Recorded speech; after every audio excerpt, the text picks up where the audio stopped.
వే gold trusted gold buyers మీరు తాకట్టు పెట్టిన బంగారాన్ని విడిపించి ఈ రోజు ఉన్న మార్కెట్ ధరకు కొనబడను. ఓడిపోతే గాని డిఎంకేకి తత్వం బోధపడలేదు. ఇక ఇప్పుడు డిఎంకే ఆత్మ పరిశీలనలో పడింది.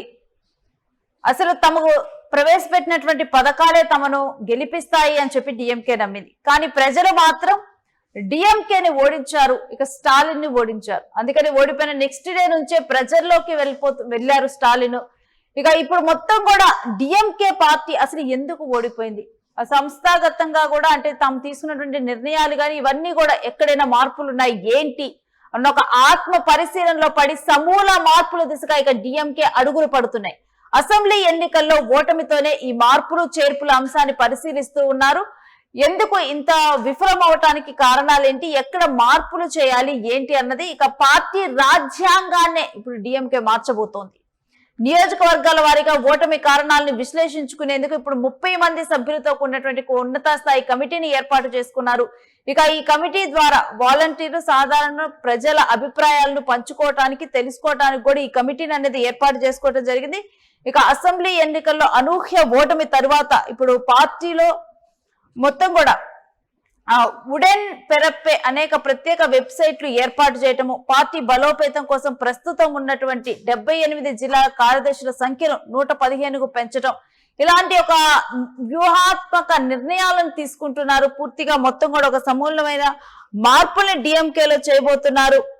ఇక 30 మంది సభ్యుల కమిటీ విచారించబోతోంది. అసలు కారణాలు ఏంటనేది నియోజకవర్గాల వారీగా ఓటమికి గల కారణాలను విశ్లేషించడానికి ఇప్పుడు డిఎంకే అధినాయకత్వం 30 మంది సభ్యులతో ఉన్నటువంటి ఉన్నత స్థాయి కమిటీని ఏర్పాటు చేసింది.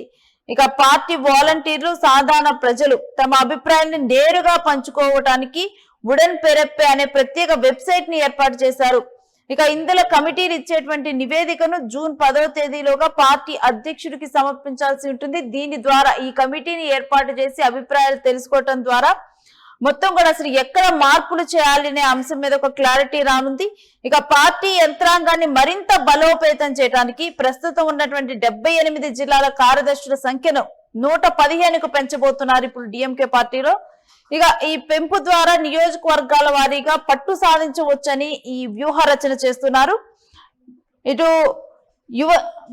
యువజనులకు అత్యధికంగా జిల్లాల కార్యదర్శుల పదవులు కేటాయించేందుకు సిద్ధమయ్యారు. ఇక కొత్తగా కేటాయించేటువంటి పదవుల్ని అదే సమయంలో పార్టీలోకి ఇతర సీనియర్ నేతలతో కేఎన్ నెహ్రూ, వేలు మాత్రం ప్రస్తుతానికి తమ పదవుల్లోనే కొనసాగుతారు. ఇక నేతల్లో వీళ్ళిద్దరు కొనసాగుతారు. ఇక మిగిలినటువంటి వాళ్ళలో మార్పులు చేర్పులు జరగనున్నాయి.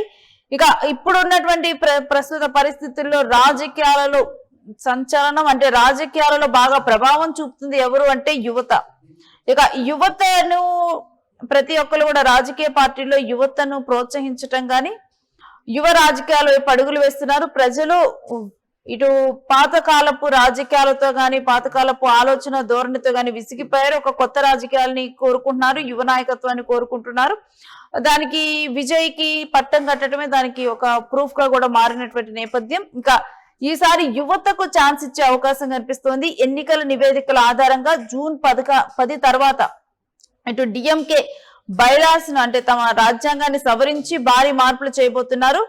పార్టీలో సుదీర్ఘ కాలంగా సీనియర్ నాయకుడిగా ప్రధాన కార్యదర్శిగా ఉన్నటువంటి దురై మురుగన్ ను ఆ పదవి నుంచి తప్పించాలని ఎంకే స్టాలిన్ నిర్ణయించినట్లుగా సమాచారం అందుతోంది.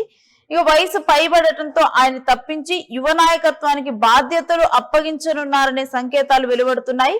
ఆయన్ని కేవలం ఒక ఉప కార్యదర్శి పదవికి పరిమితం చేసే అవకాశం ఉందని సమాచారం అందుతోంది. ఇక మరికొందరు సీనియర్లను కూడా తప్పించబోతున్నట్టు తెలుస్తోంది. దీంతో తమిళనాడులో డిఎంకే రాజకీయ ప్రాధాన్యతను సంతరించుకుంది. ఎందుకంటే ఇటు ఒకవైపు చూస్తే ఇప్పుడు విజయ్ తాను ఒక యువ రాజకీయాలు ఒక యంగ్ రాజకీయాలు చేస్తారంటూ కూడా విజయ్ ఉండటం, మరొకటి అన్నామలై కొత్త పార్టీతో ముందుకు రావటము. ఇక ఇప్పుడు డిఎంకే తాను కూడా సీనియర్లను కొంచెం పక్కన పెట్టి తాను కూడా ఒక యువ రాజకీయాలను ప్రోత్సహించాలని ఇక డిఎంకే కూడా చూస్తుంది. ఈ రకంగా కూడా ఒక 30 మంది కమిటీలను ఏర్పాటు చేశారు. 30 మందితో కూడినటువంటి కమిటీని. ఈ కమిటీల ద్వారా కార్యకర్తలు వీళ్ళందరూ డైరెక్ట్ గా కూడా వాళ్ళు మాట్లాడటము, వాళ్ళ నుంచి ఒపీనియన్స్ తీసుకుంటారు. దాని తర్వాత అసలు ఎక్కడ తప్పు జరిగింది, డిఎంకే ఎక్కడ పప్పులో కాలేసింది, తాము నమ్ముకున్నటువంటి పథకాలు తమని ఎందుకు గెలిపించలేకపోయాయి, అభివృద్ధి పదంలో తమిళనాడును నడిపించినప్పటికీ ఎందుకు డిఎంకే మీద ప్రజల్లో ఇంతటి అసంతృప్తి, అసలు విశ్లేషకులు కూడా అంచనా వేయలేనటువంటి అసంతృప్తి డిఎంకేలో ఎందుకు రావటం జరిగింది? స్టాలిన్ ను కూడా ఓడించేంతటువంటి అసంతృప్తి గల కారణాలేంటి డిఎంకేలో? ఈ అన్ని అంశాలను కూడా ఇటు అధిష్టానానికి తెలియజేస్తారు. ఆ తర్వాత అసలు ఆ పార్టీ కంటూ కూడా ఒక రాజ్యాంగం, ఒక నియమాలు, నిబంధనలు ఉంటాయి. వాటిని పరిశీలించి పూర్తిగా డిఎంకే రాజ్యాంగాన్ని తిరగరాయాలని అడుగులు పడుతూ ఉన్నాయి. ఇక ఈసారి మాత్రం ఒక యువ రాజకీయాల వైపే ఈ రాజ్యాంగ మార్పులు చేర్పులు ఉంటాయని మాత్రం మనకు అర్థమవుతోంది. ఇక చూడాలి డిఎంకేలో ఎటువంటి నిర్ణయాత్మకమైనటువంటి మార్పులు చోటు చేసుకోబోతున్నాయి ఏంటి అనేది.